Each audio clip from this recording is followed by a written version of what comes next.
If I ask you, what time is it right now?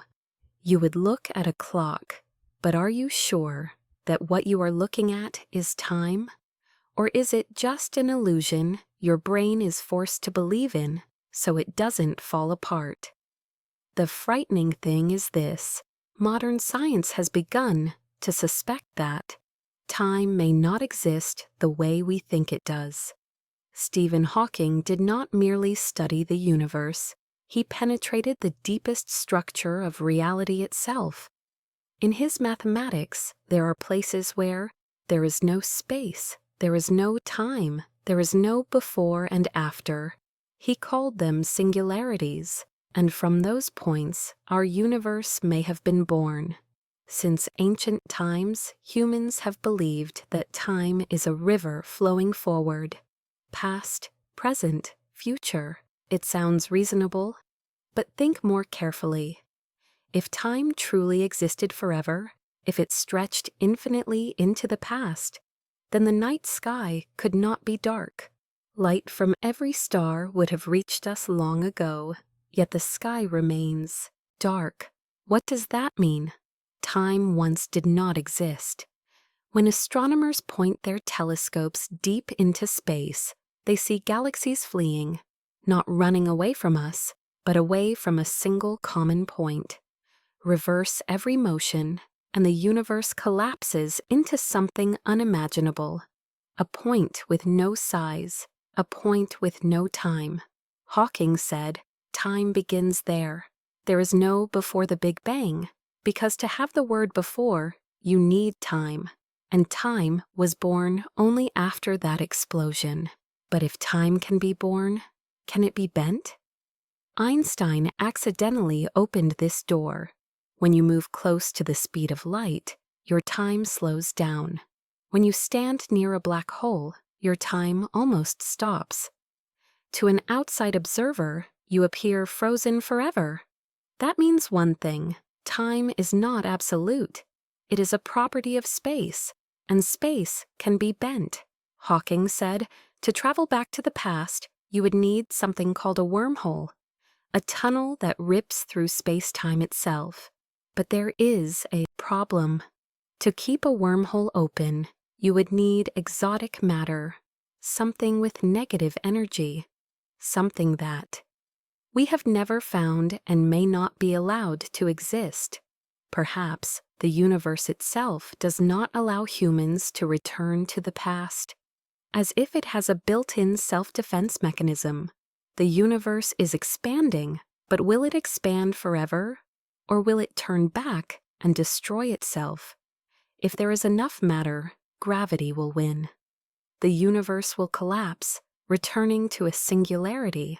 But if not, the universe will grow colder, stars will fade out, time will become meaningless, a slow death, and silence. And then Hawking proposed an idea that made many people uneasy. The universe has no boundary, not that it has no beginning, but that it has no edge, like the surface of the earth. There is a North Pole, there is a South Pole, but there is no edge. If this is true, the universe does not need to be created, does not need to end, does not need a I. Creator, it exists by itself. And now a terrifying question emerges. If the universe does not need time, then what is actually flowing? Hawking suggested that what we call time may simply be organized memory. The past is where memories exist. The future is where nothing exists yet. Time flows because your brain keeps storing more data. If that is true, time does not exist in the universe. It exists only in your mind. When science goes far enough, it begins to whisper truths that ancient philosophy spoke of long ago. No beginning, no ending, no self. Perhaps the universe was never created, and it has never been moving toward death. It is simply here and you. Are you living in time, or merely remembering that you are alive? If you want to continue exploring the dark regions of science and the universe, subscribe to the channel, because some questions should not be asked alone. If time may not exist, then here is the next question, a far more dangerous one. Is reality real? Everything you see, everything you touch, everything you believe to be solid. What if it is all just a carefully constructed illusion, not created by gods, not by machines, but by the deepest laws of the universe itself? In classical physics, reality was simple. Objects existed whether you looked at them or not. A rock is a rock. A star is a star. But then came quantum mechanics, and reality broke. At the smallest scale of existence, particles do not have definite states. They exist as probabilities, as waves of possibility. Only when you observe them do they choose a form. Until then, they are nowhere and everywhere. This is not philosophy. This is measured, repeated, confirmed. Reality waits for you to look at it. There is an experiment that physicists still whisper about. The double-slit experiment. When particles are not observed, they behave like waves. They pass through two paths at once, but the moment you watch them, they change. They behave like particles, as if the universe is saying, "I know you are looking." The act of observation does not just reveal reality, it creates it, and that leads to a terrifying implication. Before there were observers, what did the universe look like? The universe existed for billions of years before life, before eyes, before brains, before memory. So what was reality then? A universe without observers is a universe of unresolved possibilities. No definite past, no fixed history. Some physicists suggest something radical. The universe becomes real only retroactively, as if the present is deciding the past. Time not flowing forward, but reality crystallizing backward. At this point, another idea emerges, one that once belonged to science fiction.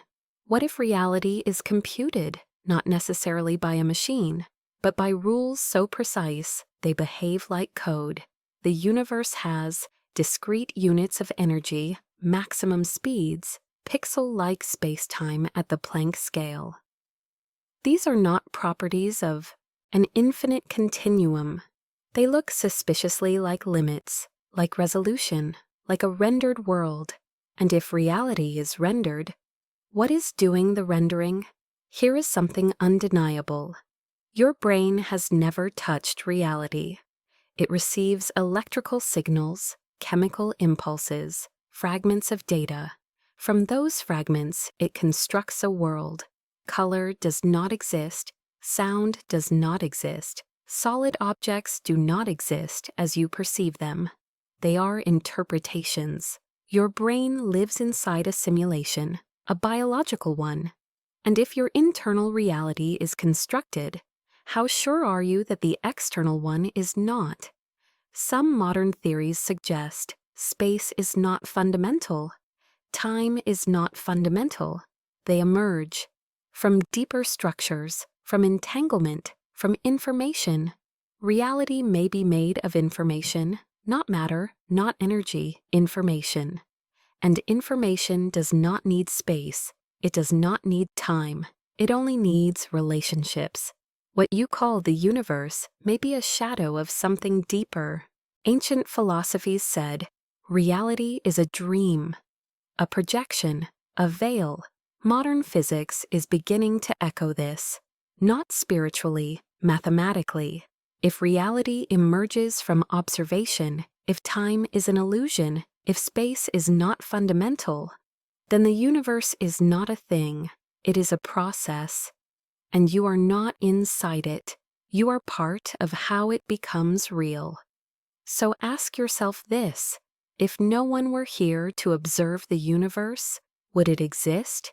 And if observation creates reality, what happens when the observer disappears?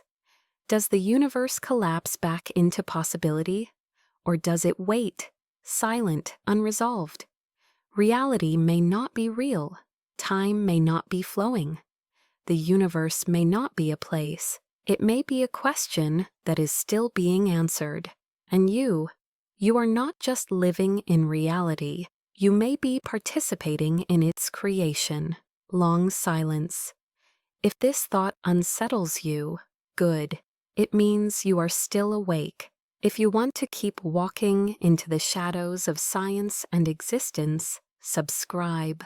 Because once you start asking these questions, if reality only appears when it is observed, if the universe needs a watcher to become real, then the next question is unavoidable. Who is the observer?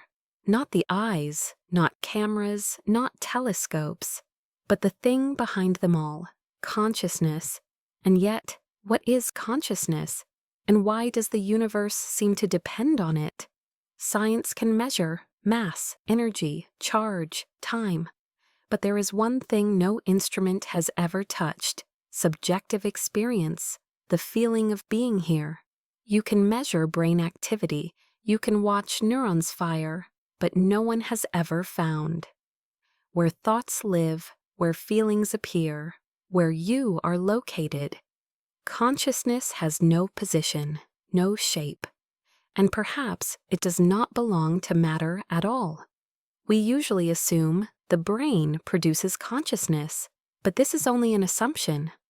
Like saying a radio creates music. In reality, a radio only receives a signal. So what if the brain does not create consciousness, but receives it? Like an antenna. Consciousness may exist before the brain, outside the brain. The brain may only be a decoder, an interface. Scientists call this the hard problem of consciousness. How does lifeless matter produce experience? Why does an electron feel nothing, but you do? No equation explains this. No model bridges the gap between physics and feeling, perhaps because consciousness does not arise from the universe. Perhaps the universe arises within consciousness. Some radical theories suggest consciousness is the most fundamental thing, before space, before time, before matter. The universe does not contain consciousness. Consciousness experiences the universe, like a screen on which images appear. The screen does not create the images, but without it, nothing can be seen. But there is a problem. If consciousness creates reality, then before humans existed, who was observing the universe? Perhaps the answer is not who, but what. Non-personal awareness, without ego, without thought, pure knowing, the universe observing itself, through you, through me, through every being capable of experience. Here is the unsettling part. You do not own consciousness. Consciousness is simply looking through you, like light passing through a prism. Each organism is an angle, each angle a window. The universe looks at itself through countless perspectives. You believe you are a separate individual, but look closely. Thoughts come, then go. Emotions rise, then fade. Memories appear, then dissolve. What remains when everything else disappears? Not your name, not your life story, but awareness itself, always silent, always present. The self may only be an interface, a label. Return to the original question. If there were no observers, would reality exist? Perhaps the answer is this: the observer has never disappeared. Consciousness is not born, it does not die, it only changes perspective. Reality does not collapse when a human dies, because the observer was never that individual. So ask yourself, when you look at the universe, who is looking? When you hear this voice, who is listening? If you are not the brain, not the thoughts, then what are you? Perhaps the universe is an experience. Consciousness is the foundation. and you are where the two meet, not a small being thrown into a vast cosmos, but the cosmos itself looking back through your eyes. If this idea unsettles you, good. It means the self has begun to crack. If you want to go D, where science, philosophy, and identity dissolve, subscribe. Because the next question is, does the universe think? And it may be the most dangerous one yet. If consciousness is not created by the brain, if it is not confined to individuals, then one final question rises from the darkness. Does the universe think? Not metaphorically, not poetically, but literally. Is thought something the cosmos itself is doing?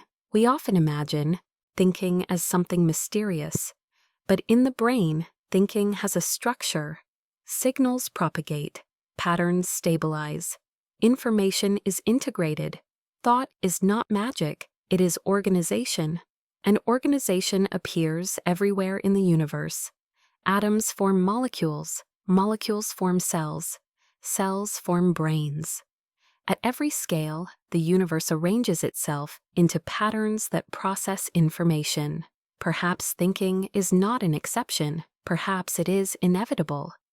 Modern physics increasingly describes reality in terms of information. Black holes store information. Entropy measures information loss. Space-time itself may emerge from entanglement. If information is fundamental, then the universe is not a machine. It is a computation, not running on hardware, but on reality itself. And wherever information flows, something like thought begins to appear. There is a theory that makes many scientists uncomfortable: panpsychism. The idea that consciousness exists everywhere, not as human thought, not as self-awareness, but as primitive experience. Even particles may have a vanishingly small inner aspect, not thoughts, not feelings, but the most basic form of being. If this is true, then consciousness did not emerge late. It was there from the beginning. A single particle does not think. Neither does a rock nor a star. But when systems reach a certain level of complexity, something changes, information integrates, feedback loops form, patterns reflect on themselves. At that point, experience deepens. The universe begins to know what it is doing. Brains may simply be places where cosmic information folds in on itself. Look at the universe on the largest scale. Galaxies form filaments. Clusters connect like neural networks. Information flows through gravity and light. The structure is hauntingly familiar, not proof, but a pattern. Some researchers have dared to ask, what if the universe's structure mirrors the architecture of a brain? Not because it was designed that way, but because thinking systems all converge towards similar forms. Here is the unsettling implication. If thinking emerges from information, and the universe is the largest information system, then individual minds may not be separate. They may be localized thoughts, transient patterns in a much larger process. You are not a thinker inside the universe. You may be something the universe is thinking. If that is true, what happens to free will? Are your choices yours, or are they the outcome of cosmic scale dynamics playing out through biology? Perhaps free will is not absolute. Perhaps it is relative. The universe exploring possibilities through constrained perspectives. Choice as a local freedom inside a global flow. If the universe does think, why? Not to survive, not to compete, not to dominate. Perhaps to know itself. A system cannot fully understand itself from the inside. It needs perspectives, fragments, viewpoints. Life may be how the universe creates viewpoints. Conscious. Minds are not accidents, they are instruments. But there is a final boundary. If the universe is thinking, It may never fully understand itself, because every attempt to observe the whole is still part of the whole, a mirror trying to reflect itself without distortion. Some questions may be structurally unanswerable, not because they are meaningless, but because they are too deep. So consider this. Your thoughts may not be entirely yours. Your awareness may not belong to you. You may be a momentary pattern in something vastly older and vastly larger. The universe may not be silent, it may be thinking, and right now, if this idea unsettles you, good. Because the final question remains, if the universe thinks, what happens when it stops? That is where this journey ends. Subscribe, because the last part is called the end of meaning, and nothing after that will ever feel the same. If time is an illusion, if reality depends on observation, if consciousness is fundamental, if the universe itself may be thinking, then there is only one question left, not the most complex, but the most final. Does any of it mean anything? Meaning does not exist in physics. Electrons do not care. Stars do not hope. Galaxies do not regret. The universe does not ask why, it only behaves. Meaning appears only when a mind appears, when a system begins to care, to prefer one state over another, to label events as good or bad. Meaning is not discovered, it is assigned. For centuries, humans believed the universe was created for something, for life, for intelligence, for us. But modern science tells a colder story. The universe expands blindly. Stars explode without intention. Life emerges as a byproduct of chemistry. No destination, no plan, no final goal, not even survival. The cosmos does not need witnesses. It does not need meaning. At this point, many arrive at nihilism. If nothing has meaning, they say, then nothing matters. But this is a misunderstanding. The absence of inherent meaning does not erase experience. Pain still hurts. Joy still feels warm.